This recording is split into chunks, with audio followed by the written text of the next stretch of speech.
صباح الخير عليكم واهلا بيكم في فيديو جديد مع طارق ابراهيم على قناتي على تيكو تيوب او على الفيسبوك. آم، لو انتوا بتشوفوا الفيديو شكرا ليكم ان انتوا جيتوا في ميعادكم يعني وتابعتوني. زي ما انا قلت لكم في الفيديو اللي فات، آم، ان الموضوع متعلق شوية بموضوع المود، وان مثلا الواحد مثلا مزاجه مش كويس فما يحبش يطلع يعمل اي فيديو خلاص. لان زي ما احنا قلنا في ناس بتسمعني وفي ناس بتشوفني، مش عاوز يعني اديهم آه يعني إيه تحميس غلط، او اديهم معلومة غلط منطبقة على مشاعري انا او على اللي بيحصل معايا. فده حاجة من الحاجات اللي هتخلينا اتكلم في الفيديو النهاردة، الا وهو ان المشاعر بتاعت كل انسان بتأثر عليه وبتأثر على يومه، بالذات احنا يعني المصريين او العرب. يعني مثلا كمثال، مثلا لو انت في الشغل جه المدير رخم عليك، وده العادي بيحصل مع كل واحد. المدير مثلا يحصل مشكلة أزمة في الشغل، ففي ناس بقى احنا مصريين او العرب بناخدها على جوه على قلبنا بقى ونتأثر، وافضل فاكر اوف ده بص كلمني بطريقة مش حلوة ومش عارف ايه، بالرغم من ان هو تاني يوم خلاص انتهت. احنا هي المشكله حصلت في ساعتها، خلصنا المشكله، مش بيفضل بقى فاكر لي يقول لك ده كل يوم بقى يفضل كل يوم يذلني او يعملني. ده الفرق بين مثلا المينتاليتي او التفكير بتاع هنا وهناك. تمام. فنرجع بقى للموضوع بتاعنا اللي احنا جايين نتكلم فيه. اول حاجه رقم واحد، انا مش هقارن بين الحياه في مصر والحياه في امريكا، عشان المقارنه دي ساعتها غير عادله تماما وما ينفعش اصلا تتقارن. زي ما انت بتبقى بتقارن واحد في السماء وفي الارض، وفي نفس الوقت برضو المقارنات ما تنفعش تتقارن، يعني بعيد عن بعض خالص تماما. دي حياة ودي حياة تانية، فما ينفعش تتقارن وما ينفعش تاخد قرار بناء عليها. بس المشكلة بقى في ايه اللي احنا بنتكلم فيه؟ بنتكلم فيه على الناس اللي هي صناع المحتوى على اليوتيوب. بيجي واحد معلش مثلا، هنقول مثلا اللي هو بيجي بقى ايه، عاوز بقى حنين لمصر ومصر احسن ومصر ام الدنيا وطز في امريكا، ويكبر الموضوع وتضرب في دماغه بقى، يقوم طالع ايه، هارس على طول ويقعد يتكلم. فيبقى مثلا سايق بالليل بقى ومتضايق، يومه كان وحش ومغترب والغربة مرة والكلام ده كله ومزاجه خلاص زي الزفت. يجي بقى يقوم طالع يقول لك ايه، على الاب الغربة، ده مفيش احسن من مصر ومفيش، بالرغم من انه لو هو رجع اسبوع او اسبوعين مش هيستحمل وهيرجع تاني برضه يقول لا ده امريكا احسن. تمام. فبيحصل ايه بقى، بيجي بقى الانسان ده يقوم جاي ايه، يقول لك ايه، هو طبعا بقى خلاص بقى صانع محتوى، وفي ناس بقى بتشجعه وناس بتهلله وناس هنا، والله والله ينور عليك، ودي جامد واضرب واعمل، قول لنا مش عارف ايه، وبياخدوا الكلام ان هو قدوة. لان في ناس معلش، ناس عمرها ما سافرت، ناس حلمها ان هي تسافر، تيجي تاخد تشوف المنظر ده، ان هي واخداه قدوة بقى، ان هو مسافر مثلا امريكا وبدأ من الصفر وبقى حاجة وبقى معاه الجنسية وي وي وي وحاجات كتير هم بيبقوا شايفينها مميزات.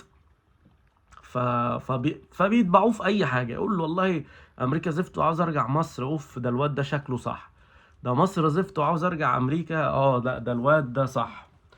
فاللي انا عاوز اقوله ان الناس دي بتيجي تفرض تجربتهم الشخصية او احاسيسهم عليكم، بس في الاخر انتوا اللي يعني بتلبسوا في المعلومة الغلط. تمام.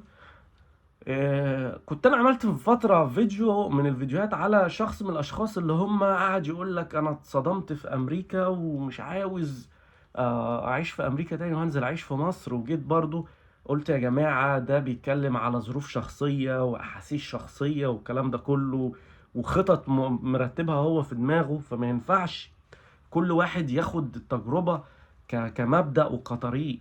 زي ما انا طول عمري بقول لكم، انا مش عاوز حد يبقى زيي ومش عاوز حد يبقى زي التانيين، انا عاوزكم تبقوا احسن مننا كلنا، احسن من اللي بتشوفوهم. يعني انت لما تشوفني ما تقولش لا، يعني انا مش عاوز تشوفوا شخص ما وتقولوا انا نفسي ابقى زيه. يعني انا مش عاوزك تبقى زيي، لان للاسف انت ولا هتبقى زيي ولا انا هبقى زيك. انا عاوزك تبص ليا ان انت، انا عاوز ابقى احسن منه. يعني انا عاوز اروح امريكا وابقى احسن من طارق. يعني مثلا تشوف انسان انت شايفه في نظرك انه ناجح، وتقول لا انا عاوز ابقى احسن منه، يعني ما تقولش ان انا عاوز ابقى زيه، ما تقولش انا عاوز ابقى زي ده، ما تقولش ان انا عاوز ابقى زي ده، انا عاوز ابقى زي ده. لازم تخلق طريقك انت لنفسك، بس تبص للانسان اللي انت شايفه ناجح، وتبص للطريق اللي بعديه. زي مثلا انا بقول لك، انا ما وصلتش لربع اللي انا بحلم بيه، في حاجات كتير في دماغي وتعبالي دماغي. ليه ما بقدرش انا اطلع طول الوقت؟ بالرغم ان ممكن يطلع عندي وقت فراغ ان انا اطلع اعمل فيديو، لان مفيش حاجة اقدر اقدمها او معلومة مهمة او حاجة مفيدة ان حد يستفاد بيها. مش عاوز اطلع اتكلم في اي كلام، انا ممكن اطلع عندي مليون فيديو وناس كتير عملتهم، ممكن اعمله احسن منهم. ممكن اطلع، عاوزين نطلع اصور في محلات، هطلع اصور لكم المحلات كلها، اطلع اصور لكم الاسعار، اتكلم على الاسعار، اروح اصور لكم في ديلر عربيات، اجيب لكم اسعار العربيات، اروح اصور لكم في كلية، اجيب لكم اسعار الكلية، ازاي بتقدموا، ازاي بتعملوا. بس اغلب الحاجات دي، انا اغلب المشاهدين اللي عندي كلهم لسه، في ناس اصلا لسه ما قدمتش، وفي ناس ناوية تقدم. وكل الحاجات المعلومات دي مش هتفيدهم بحاجة. يعني انا لو رحت صورت لك الوول مارت، مش هتستفاد حاجة لو انت في مصر دلوقتي، لان برضو الوقت اللي انت هتيجي فيه ممكن الاسعار تتغير. فاهمين؟ ف مش عاوز اعمل اي محتوى واحطه وخلاص. انا عاوز يعني الفيديو اللي اعمله يفضل موجود كده، يبقى مهم او مفيد، اتنين تلاتة استفادوا منه، حلو قوي، فضل ونعمة يعني. مش عاوز الملايين يستفادوا. تمام؟ فهو ده اللي انا قلته في الاول، جه من قبل ما هو ينزل، قلت يا جماعه ده تفكير خاطئ وتفكير فاشل. انا واحد من الناس، قبل ما افكر ان انا مش انقل من البلد، قبل ما افكر ان انا انقل من شغل لشغل، بعمل حساباتي كلها يا جماعه. بقعد افكر فيها، مثلا مش يوم ولا يومين، انا ممكن اقعد شهر شهرين افكر. يعني انا مثلا لما بفكر انقل من شغل لشغل، بقعد اعمل حسابات كتير، واشوف الشغل الجديد ده هيبقى محتاج ايه، وابقى عامل حسابي الوقت اللي انا هنقل فيه على حجم الضغوطات. لانك انت بتنقل من شغل لشغل، بتبقى جديد، بيبقى في ناس اصلا اقل منك هناك، بس عشان انت جديد هم اقدم منك. الاقدمية هو يعتبر اعلى منك، مع انك انت بتفهم اكتر منه.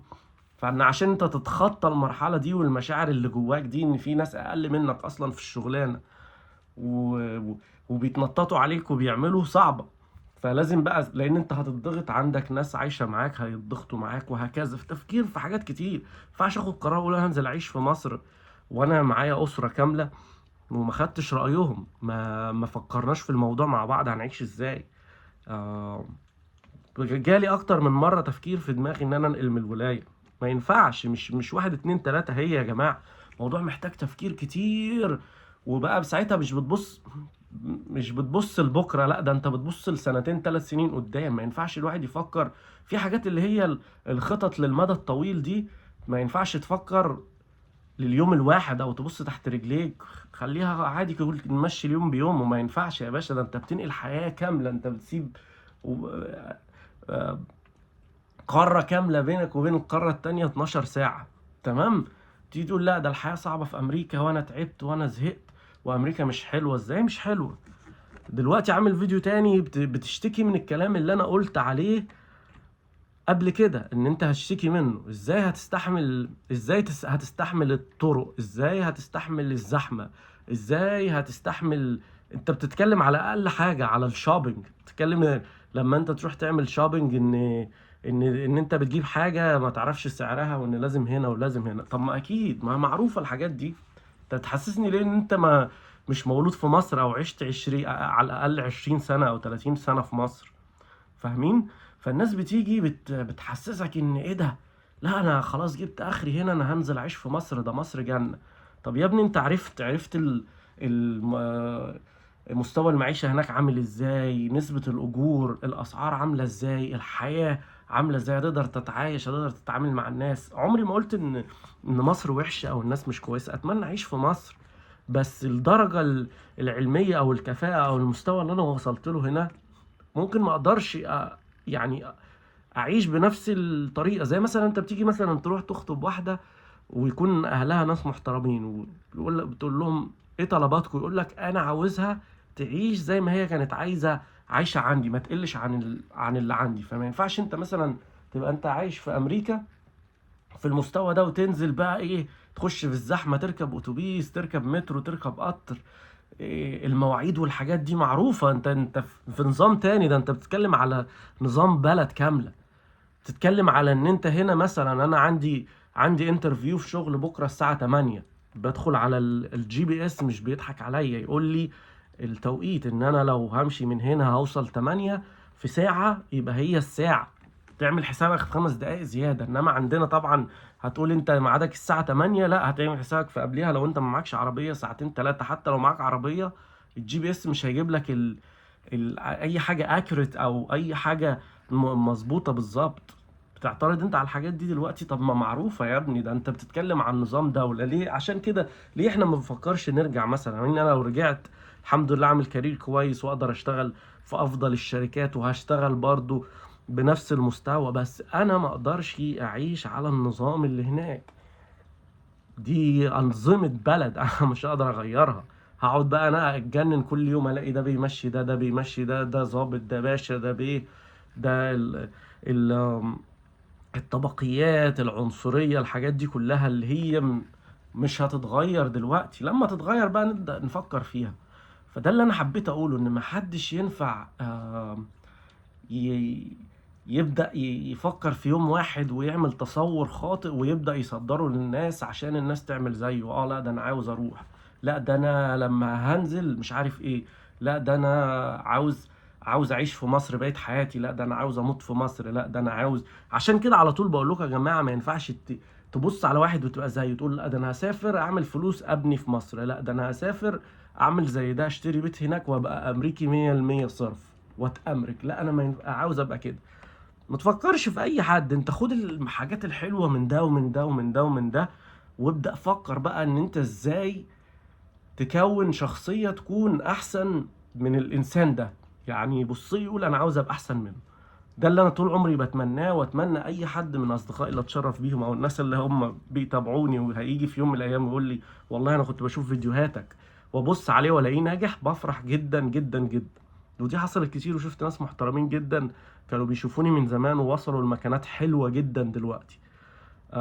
حلو بقى التشالنج، بقى يبقى فيه بقى تشالنج بيني وبينه ما شاء الله. يعني انا كان مثلا في واحد كنت اعرفه كان جاي معايا في نفس الوقت، بس كان من دومينيكان ريبابليك، ما كانش مصري. فكان دايما بيني وبينه تشالنج، ان يعني يجي مثلا كل ما كناش يعني بنتقابل كتير، نتقابل مره كل شهر كل شهرين، نبدا بقى يشوف ايه ده بقى يتكلم انجليزي حلو، ايه يا ابن الايه ده، انت ايه ده انا خلصت كليه كذا كذا، انا ده دخلت دراسه جديده، اتعلمت حاجه جديده، ده انا طلعت رخصه، انا بقيت اسوق. وهكذا كان في بينا زي سباق، مش بن مش بن يعني بنحسد بعض، غيرة اللي هي غيرة النجاح. فانا عاوز غيرة النجاح دي، ان انت يبقى في هدف ان انت لا ده انا جاي انا هروح امريكا احسن، ابقى احسن من كل الناس اللي انا بتفرج عليهم دي، ودي اللي انا اتمناها. فانا اتمنى ان انتوا كلكم تنجحوا وتبقوا احسن مني واحسن من كل الناس اللي بتشوفوهم. ما تمشوش ورا الفيديوهات وتصدقوا كل حاجة، لان ده اغلب الفيديوهات بتبقى بناء على الشخص وشخصيته، بناء على الحالة اللي هو فيها، هو طالع بيطلع الحالة بتاعته. عشان كده، لان استحالة الانسان يفصل بين الحالة اللي هو فيها. يعني انا لو انا كنت طلعت لكم الاسبوع اللي فات كنت جبت لكم احباط، فاهمين؟ فما تخلوش واحد الحالة مأثرة عليه يبوظ لكم دماغكم. ركزوا في الطريق اللي انتوا عاوزينه. اللي عاوز يسافر يركز في السفر، الدنيا حلوة وفي شغل وفي كل حاجة. لو عجبكم الفيديو اعمل لايك وشير وسبسكرايب وفعل الجرس، واكتبوا لي كومنت عاوزين نتكلم في ايه في الفيديو الجاي. اشوفكم في فيديو جديد، مع السلامة.